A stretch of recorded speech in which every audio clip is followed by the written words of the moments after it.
జన్మ కర్మ చమే దివ్యం అని భగవంతుడు భగవద్గీతలో చెప్పారుగా. దానికి సమన్వయాత్మకంగా ఈ విషయాలన్నీ చెప్పుకోవడం వచ్చింది. దృష్ట్వా సుతం శివగురు శివవారిరాశౌ మగ్నోపి శక్తిమనుసృత్య జలే నియమాంక్షీత్.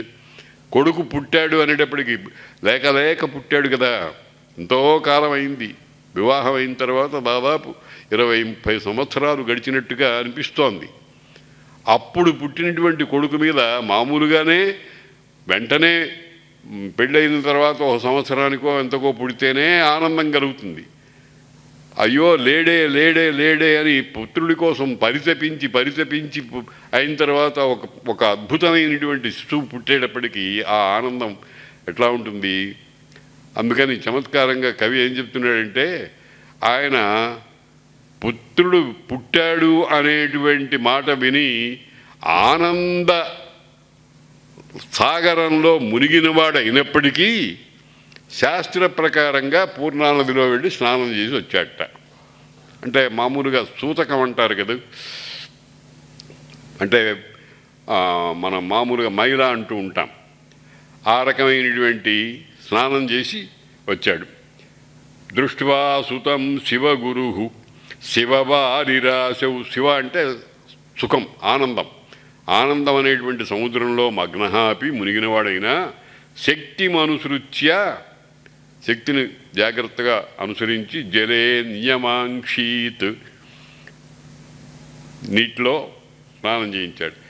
వ్యశ్రాణయద్బహుధనం, ఆ ఆనందంతో తనకుండేటువంటి ధనంలో చాలా భాగాన్ని దానం చేశాడు. వసుధా, భూదానం చేశాడు. గాశ్చ, గోదానం చేశాడు.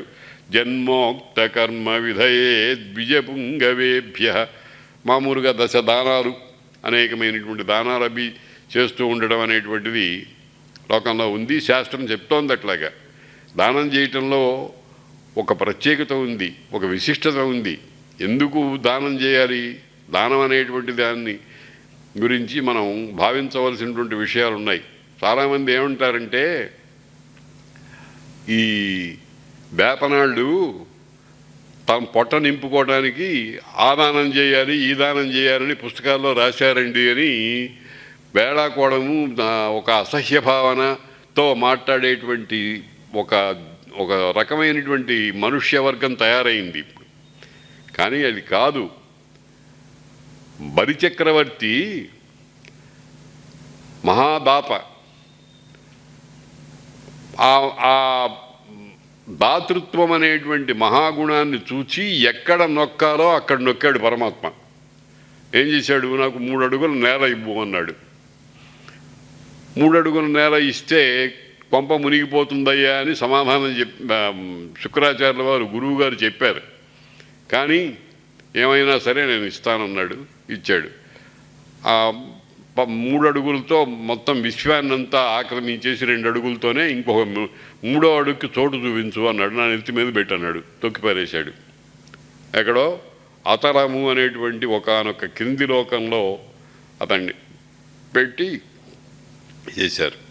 చేసినప్పుడు బ్రహ్మదేవుడు, బలిచక్రవర్తి తాతగారు ప్రహ్లాదుడు మహాభక్తుడు, వాళ్ళందరూ వచ్చి స్వామిని వినయపూర్వకంగానే అడిగారు, మా స్వామి ఏమన్యాయమయ్యా, పరమభక్తుడు ఆ బలిచక్రవర్తిట, మహాచక్రవర్తి రాజు తన ఇంట్లో ఒక ప్రత్యేకమైనటువంటి నేలలో గరిక తాను నీళ్లు పోసి పెంచి ఆ గరిక తీసి భగవంతుడికి పూజ చేసేవాట.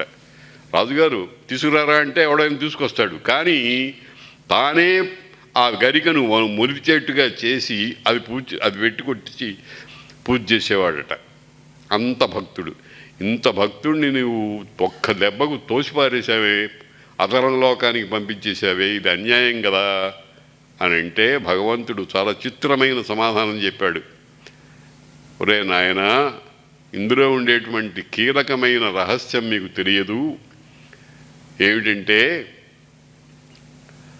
నేను ఎవరినైతే అనుగ్రహించదలుచుకున్నానో వాని సర్వస్వాన్ని తీసేసుకుంటాను అన్నాడు.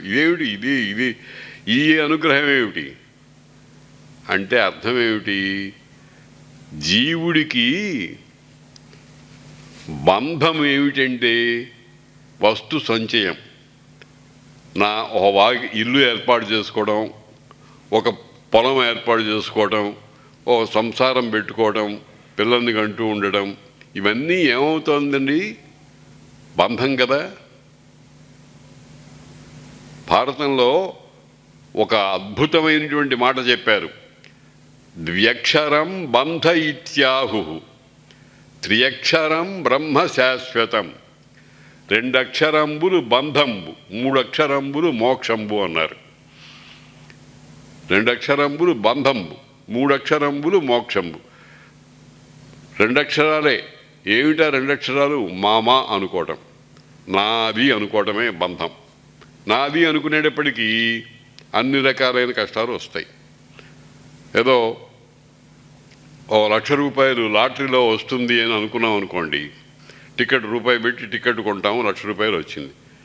వచ్చిన వెంటనే వాడి చుట్టూ 100 మంది శత్రువులు బయలుదేరుతారు ఈ ₹1,00,000 కొట్టేయడానికి. ముందర బెదిరిస్తారు, ఇచ్చేయి అంటారు.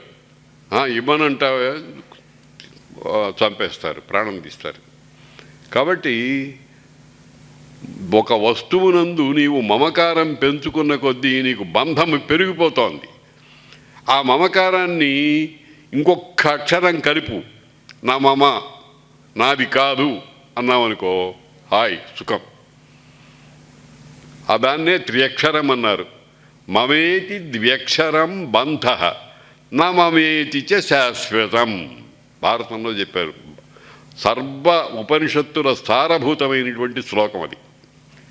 కాబట్టి మనిషి బంధాన్ని కోరతాడా, ముక్తిని కోరతాడా? బంధాన్ని కోరేటైతే డబ్బులు బాగా సంపాదించి బ్యాంకుల్లో నిలవబెట్టి పాటలు పడు. లేదు, నాకు మోక్షం కావాలి, హాయిగా సుఖంగా ఉండాలి అని అంటే వదిలిపెట్టాయి, నాది కాదు అని అనుకో. కాబట్టి దానం చేయటంలో విశిష్టత ఏమిటంటే మమకారము అనేటువంటిది నశిస్తుంది. దానం చేయటం అంటే అర్థం ఏమిటి? తన దగ్గర ఉండేటువంటి దాని మీద తనకు ఉండేటువంటి స్వామిత్వాన్ని వదిలిపెట్టి మరొకడికి సంక్రమింపజేయటం, దాన్నే దానం అని అంటారు. కనుక దానం అనేటువంటిది మనిషికి చాలా మహాప్రయోజనాన్ని కలిగిస్తూ ఉంటుంది. ఎంత ప్రయోజనం కలిగిస్తుందంటే శాశ్వతమైనటువంటి సుఖాన్ని కలిగిస్తుంది. ధనం వల్ల, మమకారం వల్ల కలిగేటువంటి సుఖము దుఃఖ సమ్మిశ్రితము, క్షణికము. దానం వల్ల కలిగేటువంటి సుఖము శాశ్వతము, మరి అనంతమైనటువంటిది. అందుకనే మన వాళ్ళు దానం చేయండి, దానం చేయండి అన్నారు.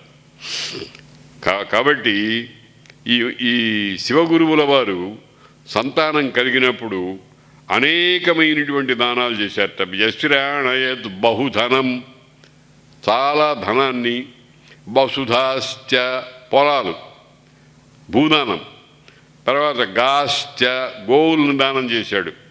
జన్మోక్త కర్మ విధయే, జాతకర్మ అనేటువంటి పుట్టినప్పుడు చేస్తారు కదా 10వ రోజున, బారసార అంటాం మనం, నామకరణం. అటువంటి జన్మోక్త కర్మ కథ విధయే బిజపుంగవేభ్య, మంచి యోగ్యులైనటువంటి సంస్కారవంతులైనటువంటి బ్రాహ్మణులకు, శ్రేష్ఠులైనటువంటి వాళ్ళకు ఈ దానాన్ని చేశారు. వృక్షా లతా కుసుమ రాశి ఫలాన్యముంచత్. ఆ స్వామివారు పుట్టేటప్పటికీ ప్రకృతి అంతా చాలా వింత వింత కాంతులతో అలరాడుతూ ఉందిట. చెట్లన్నీ చక్కగా వికసించి పండ్లు, పువ్వులు మొదలైన వాటిని అన్నింటినీ కూడా ఇస్తూ ఉన్నాయి. నద్య ప్రసన్న సలిలా, భగవంతుడు వచ్చింది మామూలు వాడు కాడు. కర్మవశాత్తు పుట్టినటువంటి జీవుడు కాడు. లీలా మాత్రంగా భగవంతుడు సంకల్పించి పుట్టాడు గనక ప్రకృతి అంతా పరవశించిపోయింది. నద్య ప్రసన్న సలిలా, నదులన్నీ కూడా ప్రసన్నమైనటువంటి నీరు కలిగినటువంటివి, మాలిన్యం లేకుండా. ఇందాక చెప్పానే, కొన్ని నదుల్లో నీరు చూడండి, ఆ పైన అట్టా ప్రవహిస్తూ ఉంటే కింద ఫలం, ఆ ఇసుక ఆ లోపల ఉండేటువంటి పదార్థాలన్నీ కనిపిస్తూ ఉంటాయి. పరమ పవిత్రమైనటువంటి నీరు. ఆ రకంగా నద్య ప్రసన్న సలిలా నిఖిలాస్తథైవ జాత ముహుర్జలధరోపి నిజం వికారం భూభృద్గణాదపి జలం సహసోత్పపాత.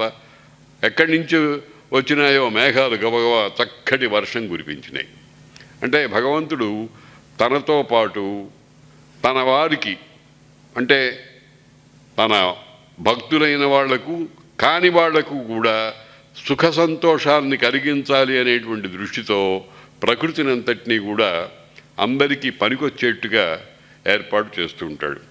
అద్వైతవాది విపరీతం. ఈ రకంగా భగవంతుల వారి శంకరుడు కైలాసవాసి అయినటువంటి శంకరులై శివగురువు ఆర్యాంబ అనేటువంటి దంపతులకు వృషగిరి ఎందుండేటువంటి పరమశివుని యొక్క ఆరాధన ఫలితంగా భూలోకంలో అవతరించారు. ఇది జన్మ దివ్యత, జన్మకు సంబంధించినటువంటి దివ్యత్వం. దాన్ని గురించి ఈ ముహూర్తం కోసం మనం దాదాపు 5-6 గంటలు మాట్లాడుకోవాల్సి వచ్చింది. వెనకాల 4 రోజులు, ఈ 5వ రోజున ఇంతవరకు చెప్పుకునేటువంటిదంతా కూడా ఈ